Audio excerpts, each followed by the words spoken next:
Thank you for coming, those who are in the room and those who are online. And just to introduce, my name is Thomas Tufty. I'm the Institute Director for Media and Creative Industries. And it's my pleasure to welcome our speaker, who is Professor Ana Zermeño, Isabel Zermeño Flores from the University of Colima in Mexico, who is here as a fellow for the Institute for Advanced Studies in Loughborough University, spending the week with us, and who will speak today. And so welcome, Anna, to Loughborough University, and you'll be speaking about rethinking the commons, communication activism, and social change. So I think we have a lot of time. We have an hour and a half. I don't know how long you'll speak, but when you finish speaking, we will open up for a debate. So those of you who are online, and if you want to ask a question, just put it in the chat, and those in the room, just raise your hand. Okay, welcome. Over to you, Anna. Thank you.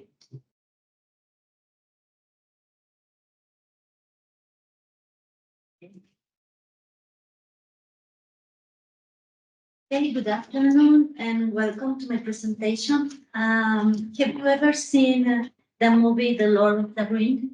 Yeah. Well, let me tell you that I'm fascinated by these types of stories, and this is the reason why I chose to make this presentation as a narrative inspired by the Fellowship of the Ring. So you will see in my slides many dragons, landscapes, and castles. I even find some similarities between our research team and the characters of the Fellowship of the Ring. For example, the Fellowship of the Ring consisted of 9 heroes. Currently, they're not seeing the presentation, so let me just share it. You don't see landscapes and castles. Exactly. So let me share the landscapes and castles now. Okay. The Fellowship of the Ring consisted of 9 heroes who represented a range of different races in the free people of the Middle Earth. In my fellowship, we have our fearless leader, Thomas Tufte, a Dane from Loughborough University, who, much like Ergon, guides us with wisdom and strength. Then there is Mabel Navarrete, a Chilean by birth and naturalized Mexican from the University of Colima, whose resourcefulness and dedication remind us level's unwavering skill. Alongside her, we have Marianne Walker from England, a doctoral candidate at Loughborough University, whose bravery and determination reflect the spirit of AOU. It was Mabel and Marianne who conducted the lead research. And finally, myself, a Mexican from University of Colima, tasked with the lead to review strategy, striving to weave our research together, like Frodo on his epic journey. By the way, not all of us knew each other well. Nevertheless, we ventured to work together, much like the Fellowship of the Ring. I would like to begin my presentation with a question. Did you know that in spite of advancements in AI to literature review, the objectivity of results can be affected, and this may perpetuate imbalances in academic research? Well, that's what I'm going to talk to you about today. I will tell you how my fellowship research team became aware of this condition, and this made us realize about the need to maintain active supervision in the research process. This is why I named my presentation Rethinking Research Practices, Artificial Intelligence, Epistemic Biases, and Decolonization of Knowledge. Why is this presentation important? Well, my goal is to encourage reflection on the use of digital technologies and specialized artificial intelligence tools in literature review. I strongly believe that incorporating this practice to your research projects will contribute to identifying and minimizing potential biases. And this action will definitely expand the understanding of the reality and into the study and resulting in the refinement of the scientific practices. My talk is divided into 5 parts. First, in the introduction, I will discuss the composition of the research team. I will outline the problem, the question, and the objective of the study. I will also provide some background on the process. Then, in the framework section, I explain the theoretical scheme by introducing key concepts that clarify the theoretical concept of the study. Following that, in the methodology, I detail the strategy and techniques we employ. Afterwards, I present the results organized around the known subject and the procedure followed in the literature review. Finally, I conclude with some reflections. Let's begin our journey. Like any self-respecting adventurer before setting out, we mapped out our territory.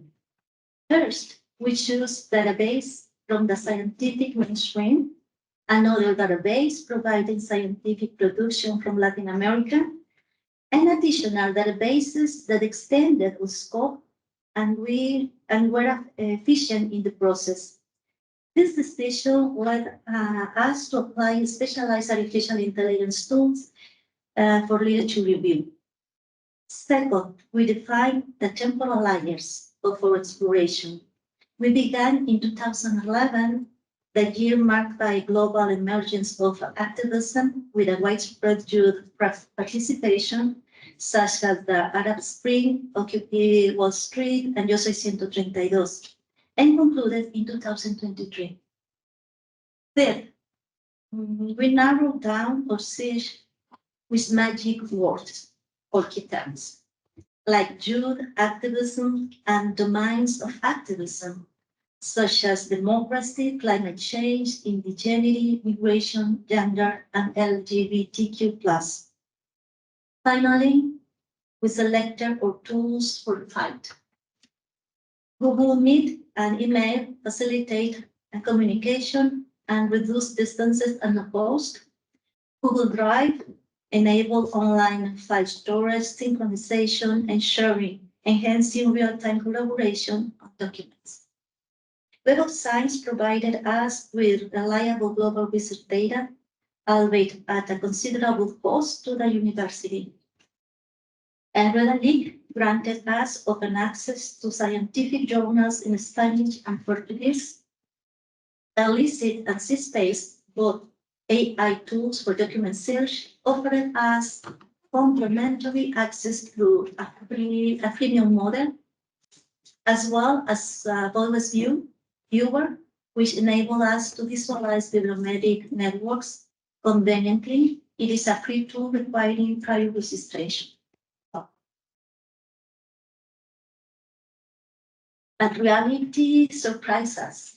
The problem was that as we continued our search, we noticed a troubling phenomenon. When using various search tools, we began to suspect that they might be hiding certain information or introducing biases into our perception. We questioned where were the research studies that had been done in Latin America, for example, works that we knew existed from communities. We were aware, of course, that any tool has its strengths and limitations, but as we were just beginning to work with AI, we found it crucial to observe its influence on the results and reflect upon it. This exercise also led us to question ourselves as we became aware of the diversity within our team. It was then that a new question arose. Initiating the study I present to you today, Of course, the project on youth on activism went ahead as planned, but we had a parallel interest. So the question was, how do the condition of knowledge subject and the use of digital technologies and specialized artificial intelligence tools in literature review influence knowledge construction? The purpose of this new study was to reflect on the involvement of the knowing subject and digital technologies, including AI. To identify epistemic biases in a specific case study, the intention is to promote a critical and reflective approach to these techno practices to mitigate biases and improve both the reliability of knowledge and epistemic justice.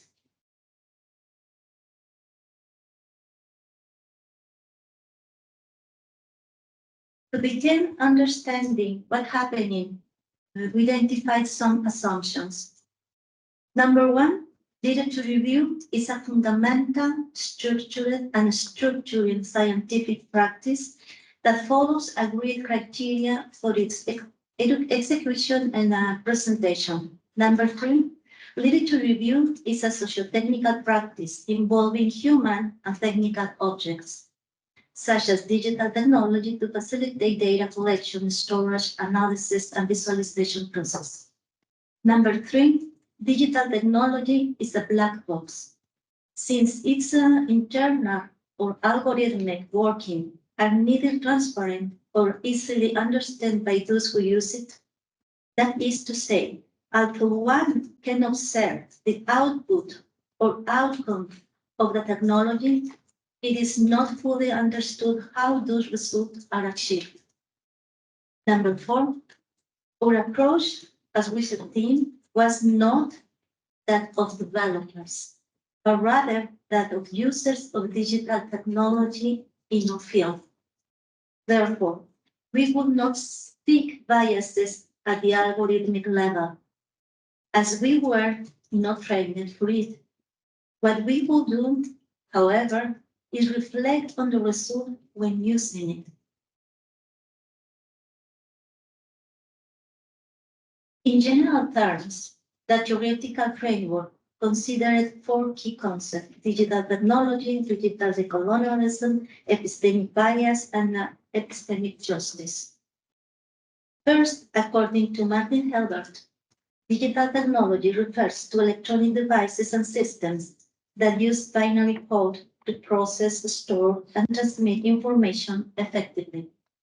This encompasses computers, smartphones, digital cameras, and other devices that handle data using digital signals and algorithmic. Digital technology converts analog information to digital formats, making it easier to store, manipulate, and transmit information efficiently and accurately. It also encompasses the use of artificial intelligence, which involves the development of algorithms and systems that can perform tasks typically requiring human intelligence, such as speech recognition, image processing, and decision-making. In line with Hilbert, digital technology, including its ubiquitous connectivity and powerful artificial intelligence, represents the latest wave of humanity's socio-economic evolution. Second, from the perspective of digital colonialism, it is assumed that this techno-digital framework is the new arrangement of capital power. According to Michael Quitt, it is an imperial control mechanism, primarily existed by US multinationals at the level of the digital ecosystem architecture, including software, hardware, and network connectivity. This domination leads to economic exploitation, surveillance, and control over the political, economic, and cultural aspects of life, creating a new form of imperial power. That is, it is also colonialism at the concept level, because it operates at imposing dominant conception of the digital world on society. Consequently, those who hold power over the digital ecosystem have political, economic, and cultural advantages in a feedback loop. Consolidate the digital hegemony through the myth of the manifest destiny of technological progress. Thus, the dependence of on development and the development of the global south are perpetuated.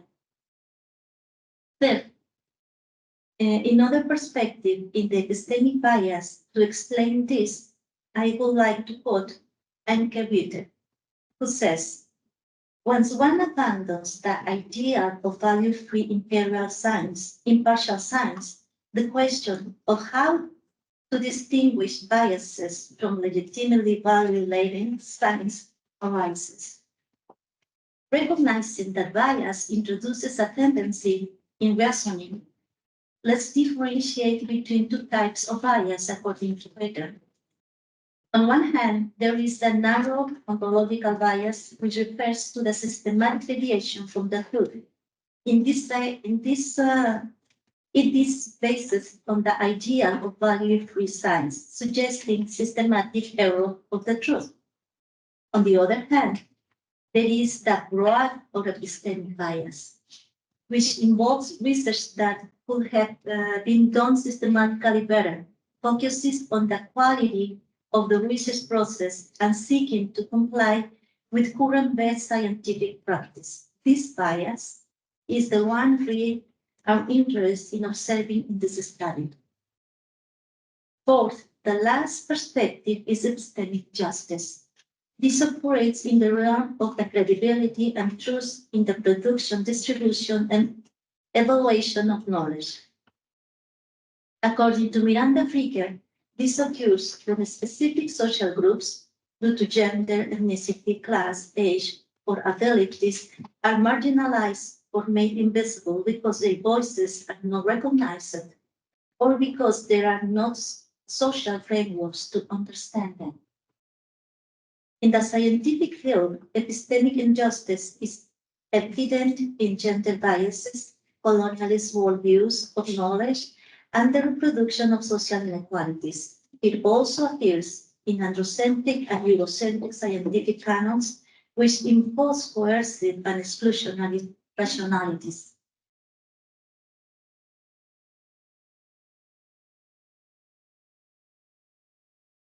We adopted a reflective strategy on the idea of knowledge power, from feminist epistemology called the flower of the interrogatives, proposed by Garcia and Diaz.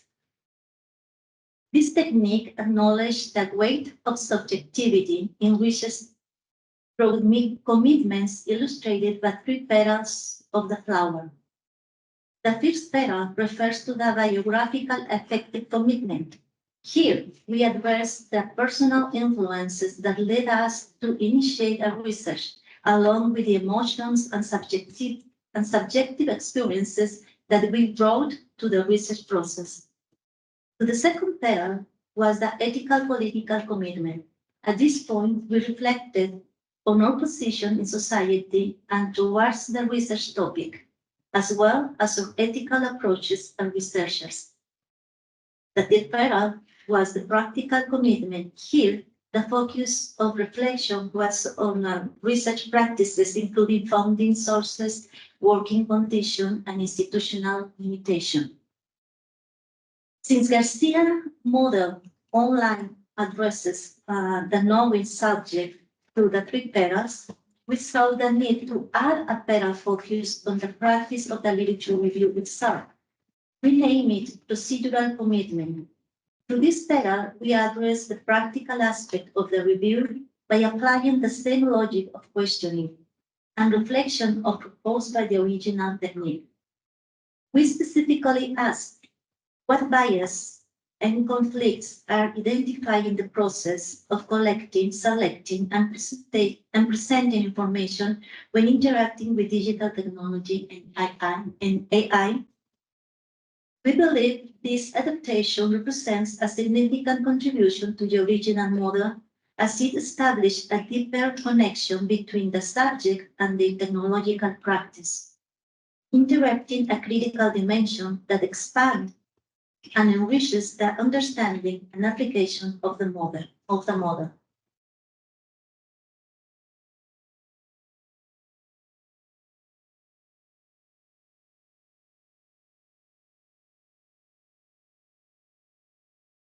To present the results, firstly, I'll address the three petals that shape the knowing subject and correspond to the research theme.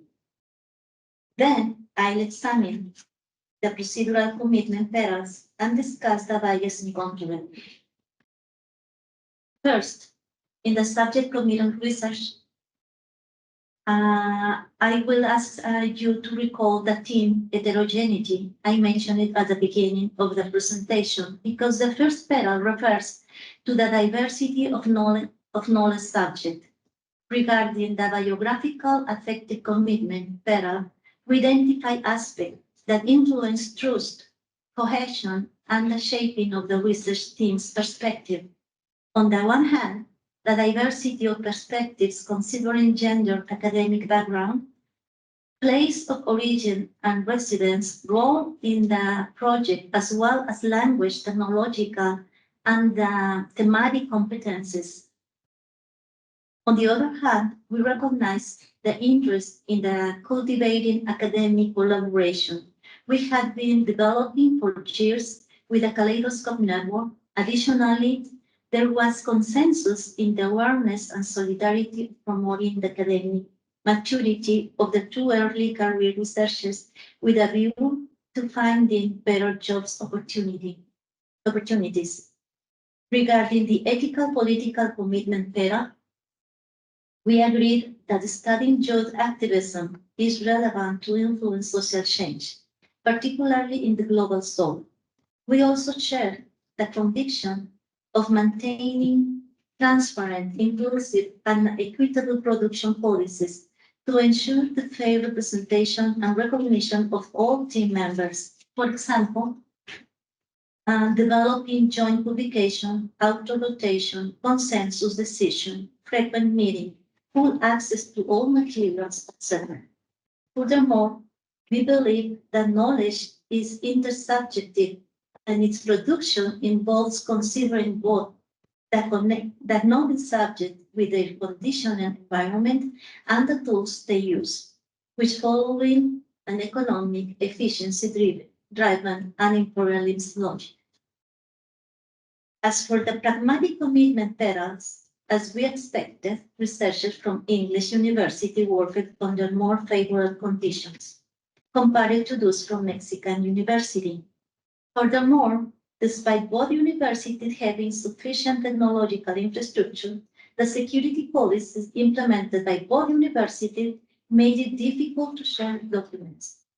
Another limitation was the unequal access to bibliographic resources due to high cost of accessing websites, which led the team to define consulting strategy and balanced tax distribution, and to use free technologies for data storage and analysis. It's worth noting that when facing system structural issues in research, especially involving universities from different conditions like those in global north and the global south, researchers often compensate for these shortcomings by using personal resources, building personal relationships, and promoting distribution of symbolic capital. This was exactly what happened in our adventure.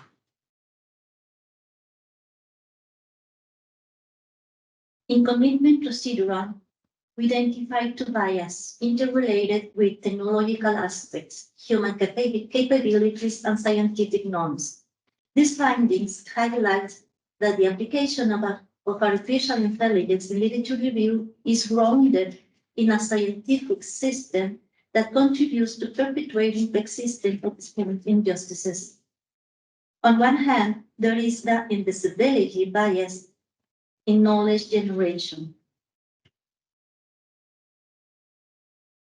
A pattern of systematic error was identified in literature review by not recognizing or highlighting the identity or characteristics of the individual or groups generating knowledge. The results showed that none of the 4 tools we use in literature review, such as Web of Science, Rethinking, Elicit, and SciSpace, allowed identification of whether knowledge came from male, female, young, indigenous, or disabled researchers, among other possibility diversities. This bias may be related to the scientific normative system that prioritizes certain standard data for journal registration, such as author, institutional affiliation, abstract, and keywords, omitting possible diversities. The mechanism of producing this bias can also be found in the assumption of traditional science that knowledge is neutral, therefore independent of the subject and context in which it is produced. In this sense, we agree with feminist epistemology criticism that the unconditional subjects in science limits diversity in the production of knowledge, making it harder to achieve representative equity in sciences.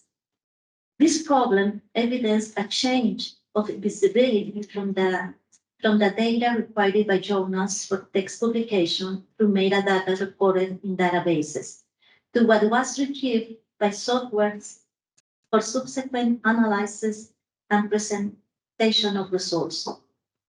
We consider that this change of invisibility is reinforced by technological mediation and the confidence granted to technology due to its efficiency and apparent neutrality. This bias may go unnoticed if the researcher does not question who generated the knowledge.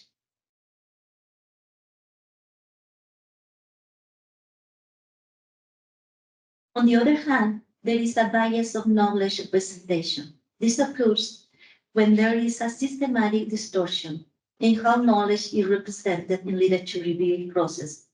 It may involve the disproportionate selection of works for certain geographical regions or the preference for the specific perspective and narrative structure, resulting in the biased representation of the diversity and breadth of approach in a given field. This bias affects the objectivity and understanding of the review. So we identify 2 forms of this bias, the geographical and the narrative. The geographical bias highlights the centralization of knowledge produced in the global north, mainly in the US, producing global representativeness and misrepresenting the global south. This is due to limitation in interoperability between automated search systems and bibliometric analysis software. For example, most viewers can analyze Web of Science databases, but not those of Rethinking, because Rethinking doesn't meet the technical standards of high-impact journals. We consider that one of the factors associated with this bias is the scientific standards that determine what knowledge is worthy of publication in high-impact journals. According to Anna Susina, this knowledge is often native English and lacks linguistic influences from other languages. These preferences for English as a lingua franca can erase the cultural characteristic of other scientific narratives, as Daphne claims, and favor publication from the global north. Another form of this bias lies in the narrative systematic error. It is related to the structure and scientific writing. The results show that in some cases, the artificial intelligence did not identify certain contents of section, but when we checked manually, they exist. Some possible explanations are: 1.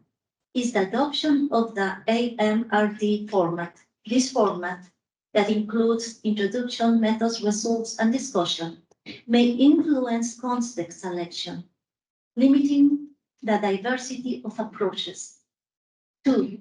Is the effect of prompts in size-space analysis these tools operate through user-suggested questions, which may standardize request in formats coinciding with English linguistic structure, thereby excluding authors who use other forms of argumentation and language organization, not following Western scientific norms.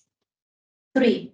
Is the early stage artificial intelligence development. AI is still in its early stage of development and requires human supervision to improve analysis and inference process. The good news is that artificial intelligence development is advancing rapidly, but that would not omit the continued research surveillance.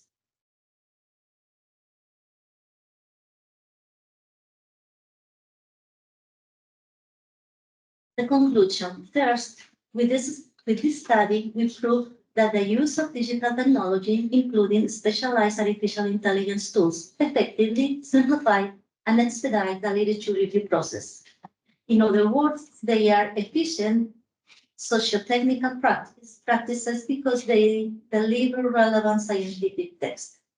However, after the critical reflexive examination conducted, the presence of latent epistemic biases in process is evident.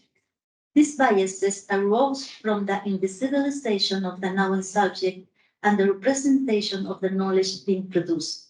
These biases have the capacity to distort the reality under study and produce inequalities, and that translate into epistemic injustices.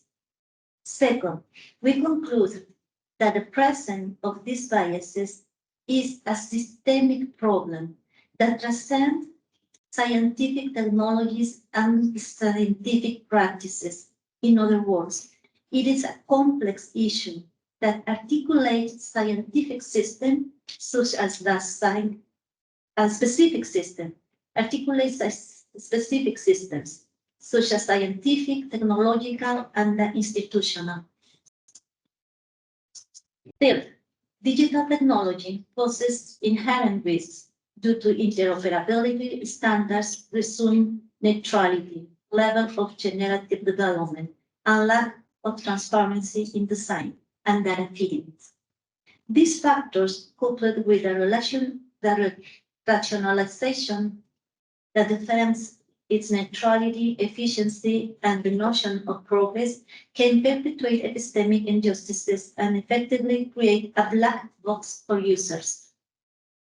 Fourth, systemic distortion in the type of literature review is also influenced by both institutional conditions and individual biases.